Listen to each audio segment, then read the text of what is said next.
on, people? What's going on? Welcome to Out the Dark Age News, where we go over social and political news to, provide a feedback that's from the people and get a better understanding of just how the culture is feeling in the United States at the moment. Today we got a pretty good topic. The topic is: did the Dems get caught with their hands in a USAID cookie jar? It's a good question right now. Looking at it, you got Elon Musk and Doge going in, and they're kind of doing some audits, looking through some books.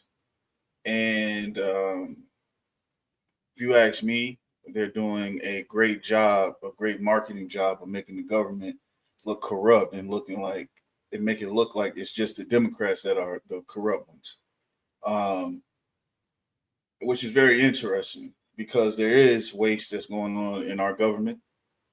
Uh, and it's not just the Democrats; it's both sides. It's not just Democrats spending money or putting themselves in a position where they can profit off of, uh, wars, vaccines in other countries, um, conflicts. Republicans do it too. However, you have Trump, who I believe he's mastered the art of propaganda in the media right now. And I think the Democrats are so far behind and they don't know how to play chess with him, right? Um, which, if they don't get it together soon, is going to hurt them in 2028 election. I don't feel as though they have a leader right now who could shape the party and push the party in a direction where it needs to go. Because I feel like the Democrats, to a certain extent, is Trump's biggest mascots. Everything they do, they're just reacting to. You see what Trump did? Oh my God, he's he's going to cause this chaos. He's going to do this. He's going to do that. And if you ask me, what they should have did with this U.S. aid situation, they should have said, okay, you have a team.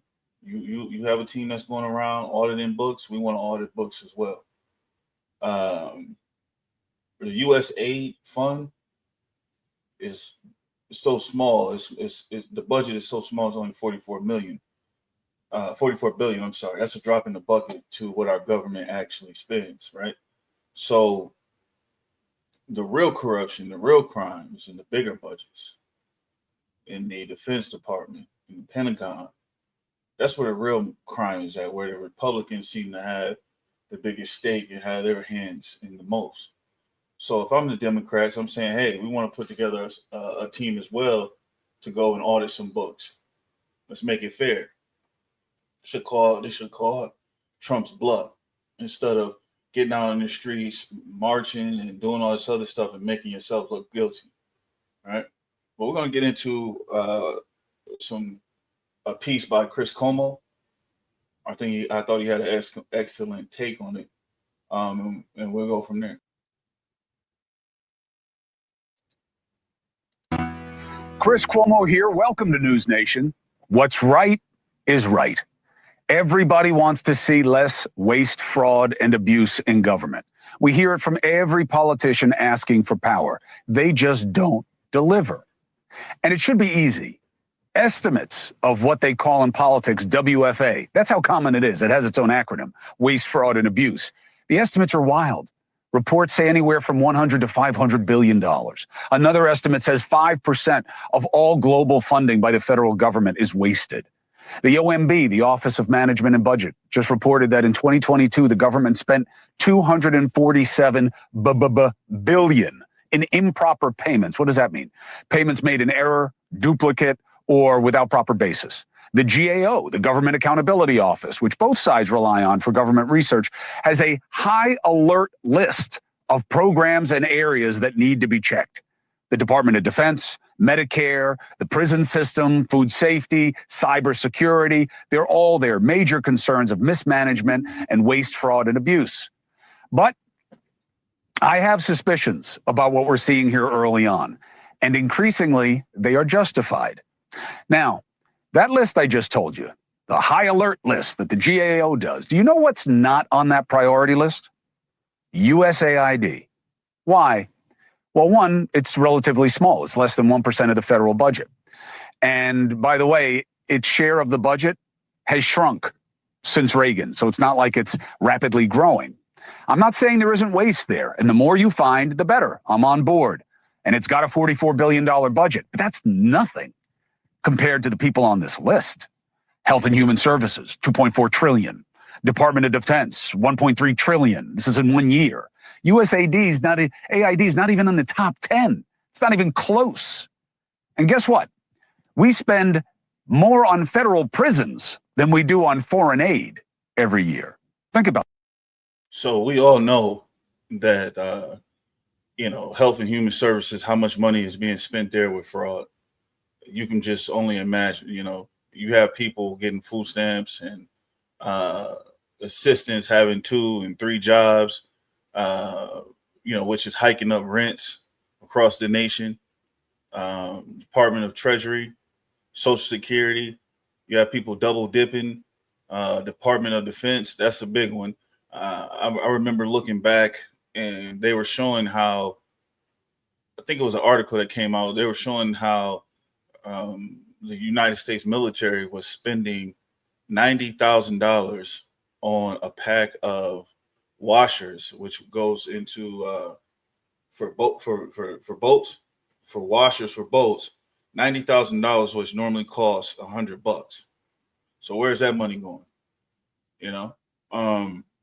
That's things that need to be looked into. But the Democrats, the reason why they can't counter the Republicans, because they're taking money from Big Pharma. They're taking money from the defense industry as well. So that's why, all Trump and Elon did was go to the Democrats' little penny bank, which is USAID. And we all know how it goes. You put somebody on the board of one of these groups or humanitarian aid organizations. You put somebody on the board over there. They're collecting a check each month, and they keep it coming. I mean, they keep it coming. Show up one, 2 times a year, that type of deal. And like I said, the Republicans do the same thing. You had Nikki Haley, who was on the board of Raytheon. So of course she has an interest in Raytheon getting some defense contracts, right? So it's the same thing. But the Democrats, they look so guilty because every time they're taking a punch from Trump, this is outrageous. We got to fight it. No, you don't. What the Democrats got to understand is some of you guys are just corrupt, and you got to give some up. You're going to have to rid yourself of the corrupt politicians who are caught up with their hands in the cookie jar, right? But there's also Republicans with their hands in the cookie jar as well. So what you do is, like I said, you tell them, hey, you want to audit the books? Fine. We can audit the books. But I want to audit every single department's books. I guarantee you the Republicans will back off, especially when you get into the amount of waste that's going to Big Pharma, that's going into the defense contracts. They will back off. But if we don't do that, you just simply look bad and you allow Trump and Elon to control the narrative, which is, like I said, it goes back to one of my bigger issues with the Democrat Party. It's like, does anybody over there know how to play chess? Does anybody know how to play chess? Because it's no reason why Trump should be controlling the narrative and making the Democrats look like the most corrupt party ever to be in power in this country. Let's get back to it. Think about that. On federal prisons, more than on foreign aid. Think about it. So, again, I can't think of a reason to be against efficiency efforts, but why start with USAID? And I think the answer is about who's looking, and that's Elon Musk. Now, the first reason is, from what I can glean, is it's low fruit. It's easy. USAID isn't attached to a big dog like Lockheed Martin or AT&T or Microsoft, all of whom feed at the government trough way more than USAID. And those companies have had real issues with hacking and cost overruns, which I'll tell you in a second.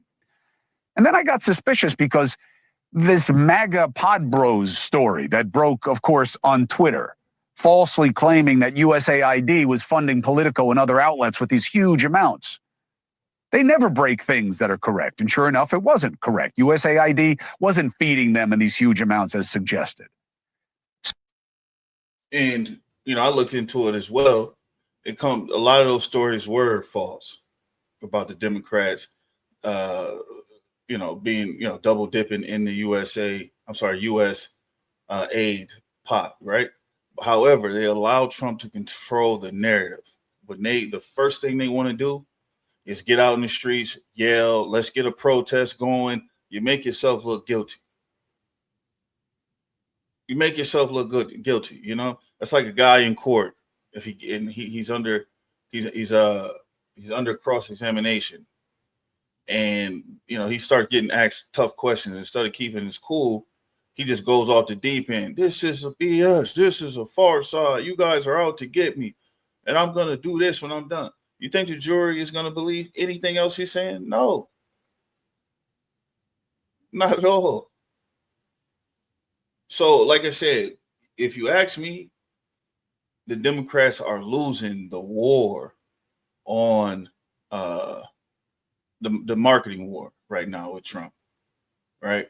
It's a lot of different ways you can attack Elon Musk. You can attack Trump. And like I said, I take my hat off to Elon. If Elon is getting him some get back by, exposing the government and its government waste, that's what he's doing. This is politics. This is the game. This is the game we play. It's a dirty game. So you can't be mad at Elon for what he's doing. But when the Democrats get in power, what do they want to do? They want to chummy up to the Republicans. They want to be friends with them. They want to say, "Oh, we're trying to restore democracy." That's not what people want. The Democrat people want the equivalent of a Democrat Trump, somebody who's going to go in, take a ice pick to the system and the billionaire class that's running this country. That's what they want. But they can't. But the billionaires, they're smart. I give them credit. They bought most of the politicians in this country. They can't.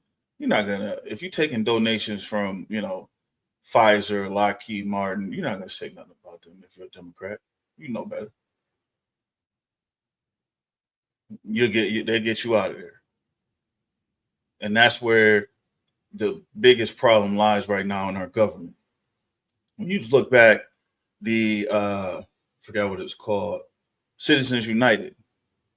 If I'm a Democrat, this is how you know Democrats is you have a serious Democrat president. When they're saying, "Hey, we need to get rid of Citizens United." If they say they need to get rid of Citizens United and they need to pack the Supreme Court, you have a Democrat president who's about change. If not, it's just going to be the same. You're going to get another Joe Biden.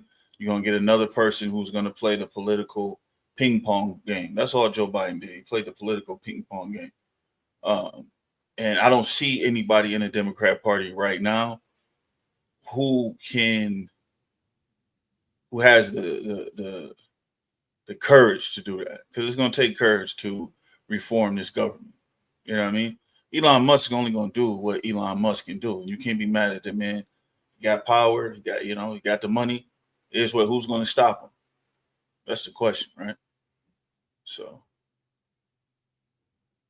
brings me to my next subject.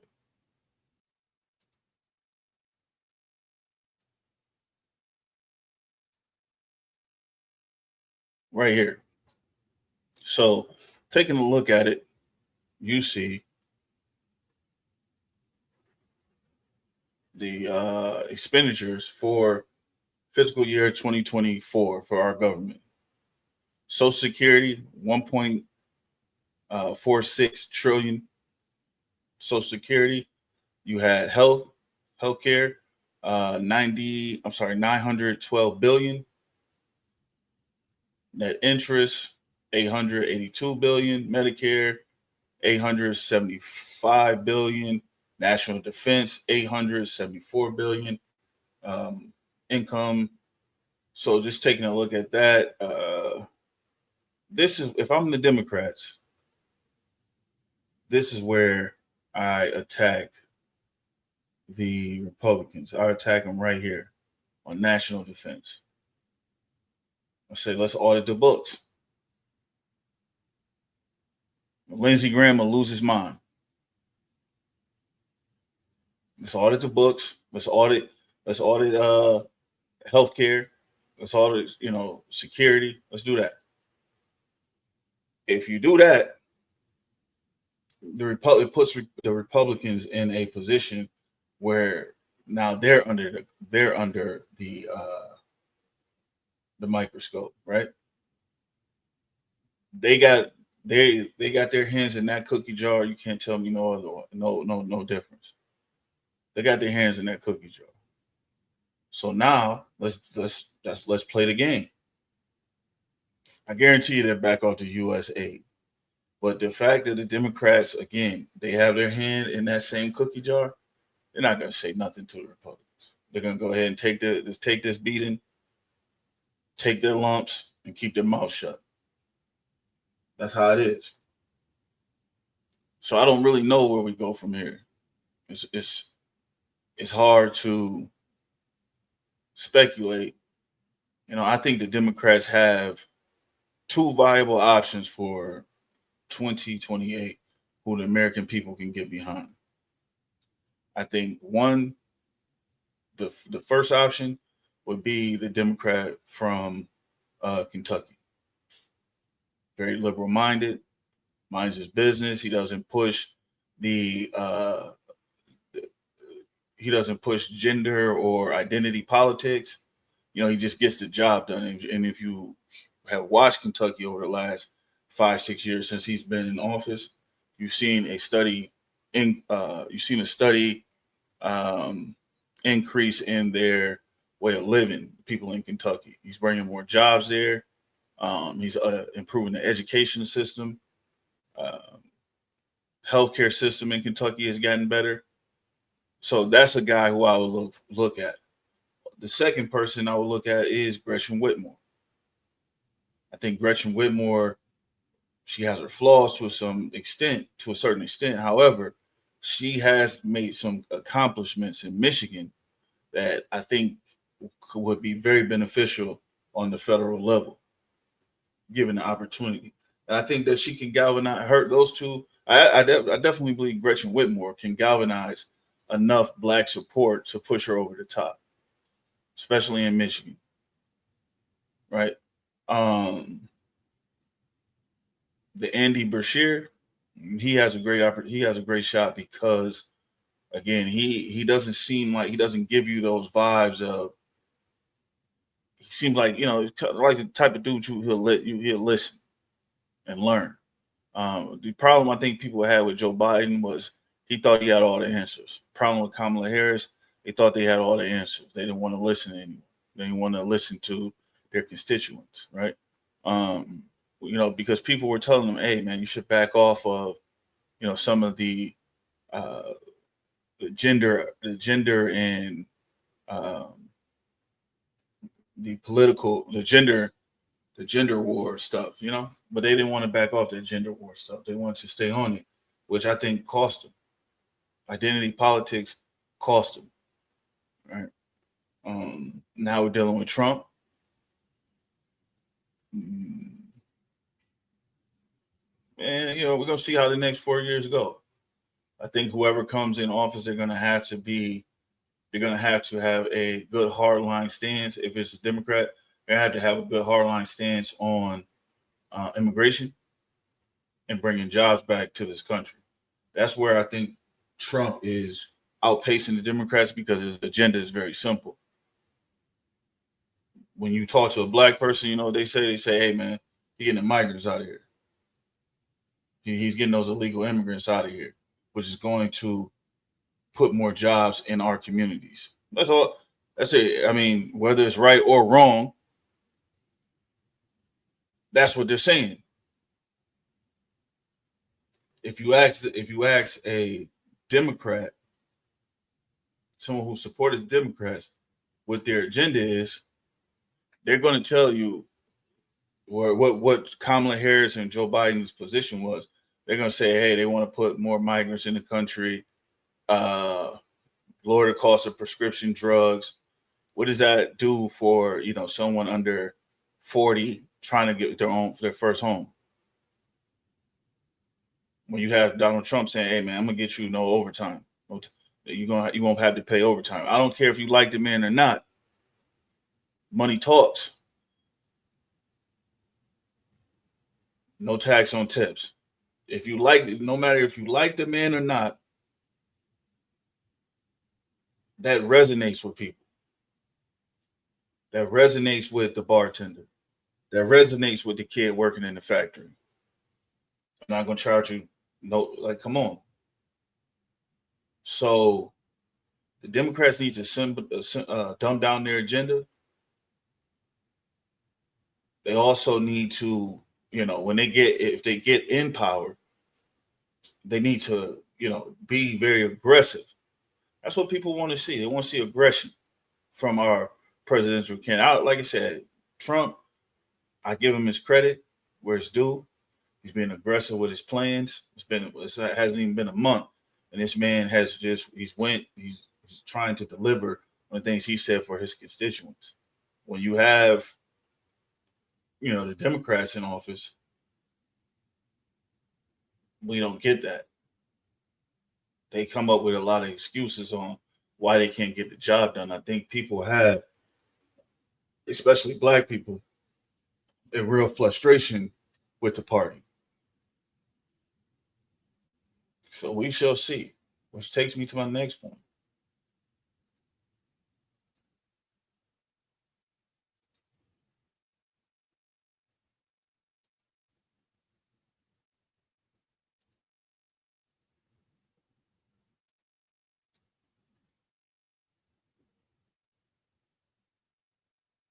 So this right here, it's another, like I said, a way to attack the Republicans, right?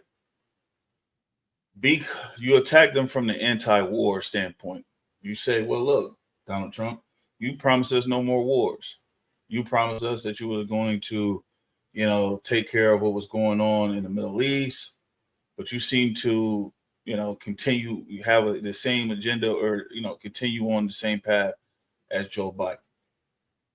You lied to the American people. That's where they need to start hitting. And you should say, hey, we want to audit the Pentagon. They're never going to do it. The Republicans will never do that. The Democrats probably don't want to do that. But that's what you say. It's no reason. Let's watch this. The Department of Defense has failed its 7th audit in a row. The Fact Check team's Janae Bowens joins us with the major issues. Janae, the Pentagon, it's massive. Is that in part why they've never passed an audit? Yeah, Dee, one of the biggest issues is the department's size. With it being the country's largest government agency, there's a lot to keep up with. Now, the agency says they have a budget of more than $800 billion. Another thing is they just started doing audits in 2018, so keeping track of their resources in this way is somewhat of a new concept. Now, I've looked through some old government documents that show they wanted to start doing audits sooner, but the size of the efforts kept bringing challenges. What about accountability? Yeah, so Congress actually mandated in the National Defense Authorization Act that the department have a clean audit by 2028. Now, Pentagon officials are happy with the progress they've made so far. Of the 28 military agencies, they expect once all audits are finalized, 11 of the 28 will be clean, which is one more than the year before. But the department's chief financial officer says they have a lot of work to do to meet that 2028 goal. Right. Janae, thank you. And in just a few minutes, Janae will return with a look at other departments that. So with that budget, it was said that over 65% of the money given to the Pentagon, it was unaccounted for. That's where you attack if you're the Democrats. That's where you attack. You dig in to that. You don't go out into the streets and say, "Oh, we got to march USAID, no, you dig into where this money is being spent on military, with the military. And that's the way. That's how you flank Trump. That's how you outflank him. You call his bluff. You go after the special interest groups that he's in bed with.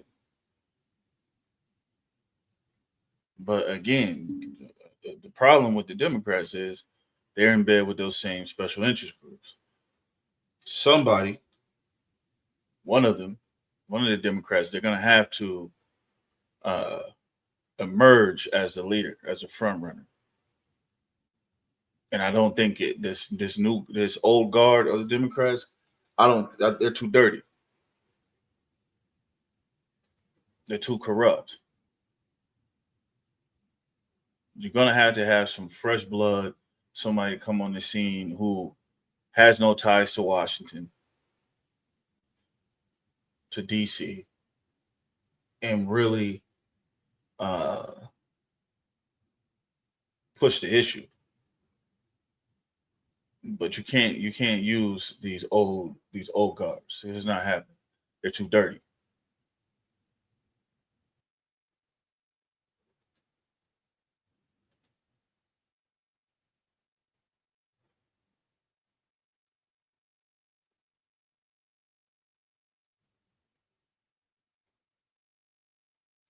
So, like I said, just looking back and just looking back at it again, the Pentagon failed 7 straight audits. 7. The Democrats, you have no power at this point. You should assemble a task force, the same as what Trump and Doge and what Trump has with Doge. You should assemble a task force on the side to audit government contracts, specifically the ones that Elon Musk gets his hands on, some of Trump's biggest donors. You should take a real look into that. And that's how you destroy the credibility of Elon and Doge and Donald Trump. But if you continue to play this game, let's get in the streets, let's march, let's not let them open the books. Mm-mm. You're gonna look like the bad guy. You have no power, and he's gonna do what he's gonna do. And you're gonna lose. You're gonna lose again in 2028. Because again, the issue right now with black people, what we're saying is, and even though the USAID budget is so small, what black people are saying is like, damn, you got all this money for all these other groups, but the vast majority of the homeless population in this country is black, which just so happens to be your biggest voting base. So it further reiterates the fact that what a lot of black people feel like, you guys just don't do anything for them. And I think that's what Trump is doing when he's attacking you, and Elon is doing. That's how they're outflanking you. They're attacking your voter base, and they're making it so your voter base does not trust you. Give Trump his credit. He knows that all he has to do is keep a certain percent of African Americans at home, or to swing his way, and he's going to win every time. He knows it. When he lost in 2020, biggest black voter turnout ever in the history of this country. We vote in a block. It's hard to overcome that. But if you look over this last election, many black people set it up because they do not trust the Democrats to get in there and do or execute their agenda. So I thank you for tuning in today. Leave some comments. Let me know how you feel. Let's have some constructive debate, and hopefully we can get this ship turned back around before 2028. And hopefully there is a Democrat president who comes along who has an agenda that is for everyone, but also addresses the need of his or her most vulnerable voting bloc. Right. So thank you for tuning in.